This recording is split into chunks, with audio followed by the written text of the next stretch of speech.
fin, durante meses nos han dicho que la ocupación, nos han dicho no, vamos a asumir también responsabilidades. Os hemos dicho desde los medios que la ocupación se había disparado en nuestro país. Lo hemos leído en prensa, lo hemos visto en los informativos, insisto, nosotros mismos lo hemos dicho en este programa. La pregunta ¿es cierto? ¿Nos hemos equivocado los medios? Pues Risto, pues eso es como todo, querido, eso es como todo. Pues depende a quién le preguntes. Tú le dices a José Manuel Soto, por ejemplo. José Manuel Soto, ¿hay ocupas? Dice, hay ocupa en la Moncloa. Ahí es donde hay ocupa. Depende a quién le preguntes. Bueno, pues ya os adelanto que sí, que no es cierto. Que no es verdad. Que os hemos estado diciendo algo que no era cierto. Nosotros, al menos por desconocimiento, lo hemos estado comunicando así y os vamos a decir por qué. Porque también hay mucha conspiranoia alrededor de eso, de por qué hemos estado diciendo algo que es, bueno, alguien sabía que no era cierto. Vamos a analizar los datos. Muy buenas tardes. Hola, Risto, buenas tardes. Encantado de saludarle. A ver, primer tema para que nos aclaremos. ¿Cuál es la diferencia entre allanamiento y usurpación? La diferencia es importantísima. Yo creo que ahí está el núcleo de cierta confusión que se ha producido en el debate público. Son muy raros. Yo no he tenido ningún caso en 16 años como juez instructor. Las ocupaciones en viviendas habituales, en la residencia en la que uno está viviendo. Y en los foros judiciales todas estas semanas había una coincidencia general. Cuando alguien entra en la casa donde uno vive, se produce un delito de allanamiento de morada que tiene una pena de prisión de hasta 2 años y por tanto permite que judicialmente se acuerde casi en el acto o policialmente el desalojo inmediato y la detención de los ocupantes. Estos casos, como decía, son bastante singulares y tienen una respuesta jurídica bastante expeditiva. En cambio, lo que sí que ocurre, y es un caso más habitual, es que se produzca un delito leve de usurpación, que es una ocupación de vivienda vacía o que no es morada. Estas viviendas son en cerca del 90% propiedad de los bancos u otras personas jurídicas, aunque también lo son de particulares, y todos ellos legítimamente lo que quieren es recuperar esa posesión. En estos supuestos sí que el procedimiento es más lento, es un delito leve y puede tardar varios meses en función de los medios que tengan los juzgados. Pero claro, estamos hablando de dos problemas muy distintos y por tanto yo creo que es muy saludable no generar más ansiedad a la gente en un momento de epidemia como este, de que hay un riesgo elevado o alto de que uno vaya a comprar o se vaya un fin de semana y cuando vuelva esté su casa ocupada. Estos son casos rarísimos. Claro, porque ahí estamos viendo los datos, magistrado, se ve claro que la usurpación, es decir, esa ocupación de una vivienda, es hasta más de, bueno, en fin, 20 veces más que los casos de allanamiento de morada. Efectivamente, perdón, lo estoy diciendo al revés. El de allanamiento sería justamente 20 veces menos que el de usurpación, ¿correcto? Y además incluso sería mucho menos. Yo me he tomado la molestia de leerme las sentencias de las bases de datos judiciales de allanamiento de morada del último año y la gran mayoría de ellas no eran ni siquiera de ocupas, eran de problemas entre familiares, que uno se mete dentro de la vivienda porque se cree que tiene derecho a estar ahí, o en rupturas de pareja donde uno se mete cuando no tenía el domicilio de ese tipo. Los casos en el que uno está viviendo y alguien se le mete, como decía, son muy atípicos, muy raros, pero es que además tiene una respuesta jurídica rápida en forma de desalojo, con lo cual yo creo que en líneas generales la gente puede estar bastante tranquila porque va a ser muy raro que se le metan ocupas en su propio domicilio. Una pregunta, magistrado. Cuando hablamos de vivienda, ¿hablamos de primera vivienda, de segunda vivienda? Morada es tanto la primera residencia como la segunda residencia.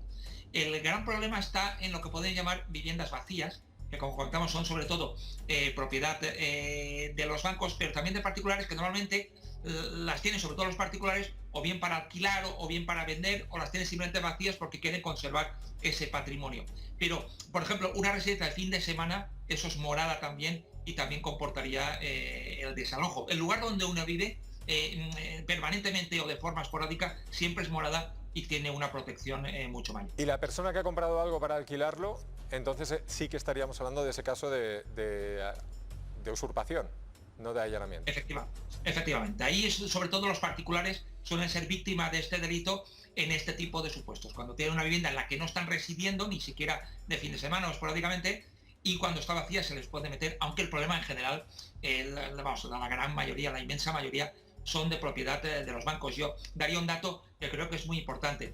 En el último año se denunciaron 14.000 delitos leves de usurpación. es una cifra de cierta relevancia, pero escasa si lo comparamos con que en el último año se desalojó a más de 100.000 personas porque no podían pagar el alquiler, y más de 54.000 personas fueron desalojadas por no poder pagar su hipoteca. Son datos infinitamente o muchísimo mayores al menos que los datos de las ocupaciones. Por tanto, lo que hay de fondo es un problema de cierta complejidad social. Y esto es lo que lo vemos en los juzgados. Los jueces desalojamos sistemáticamente a los ocupantes, pero muchas veces, como no tienen dónde vivir, porque no tienen medios, ocupan nuevamente otras viviendas de los bancos. Por tanto, si no solucionamos el problema de fondo dando alternativa habitacional a través de medidas sociales a los ocupantes, pues es muy probable que estos delitos sigan aumentando y generen problemas mayores que los actuales. Claro, magistrado, usted lo ha apuntado hace un momento porque hay otro dato, que las denuncias presentadas en España por ocupación en el primer semestre de 2019 fueron 7.093 y en este mismo periodo de 2020 un total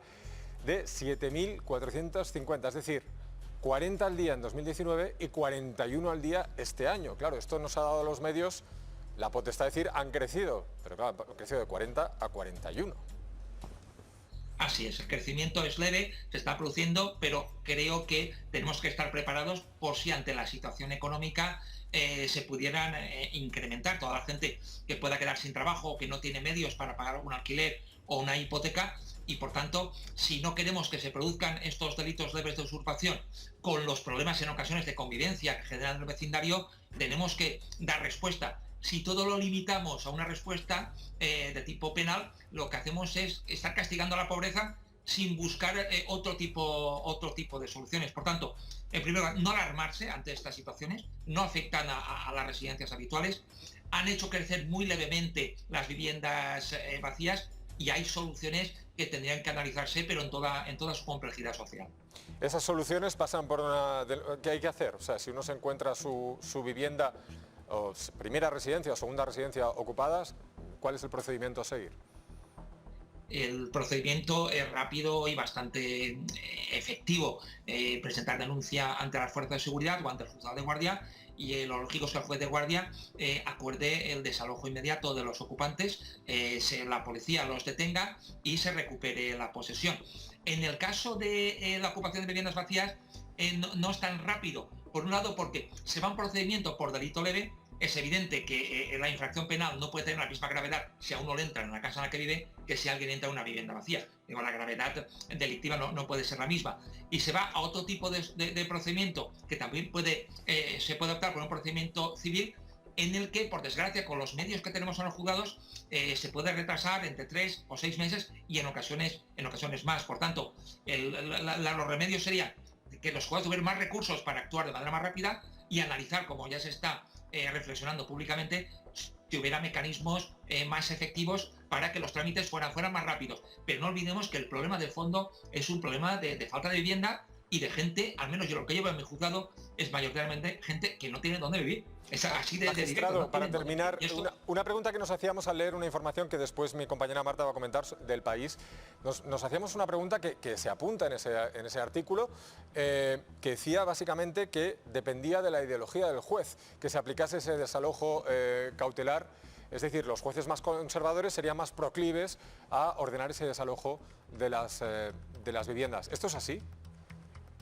Bueno, más que de la ideología, yo diría que de las concepciones garantistas ante el proceso. Digamos, puede haber jueces conservadores muy garantistas y quizás jueces progresistas más expeditivos.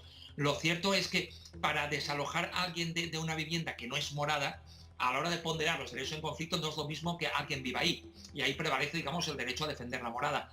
Cuando lo que se defiende únicamente es la propiedad, hay que someter al asunto a más mecanismos de contradicción. Hay que escuchar a quien está dentro y hay que seguir el procedimiento establecido. Es posible, efectivamente, que un juez más garantista quiera agotar, saber qué derechos están en conflicto y que un juez, digamos, menos garantista opte por actuar de manera más expeditiva para proteger el derecho a la propiedad.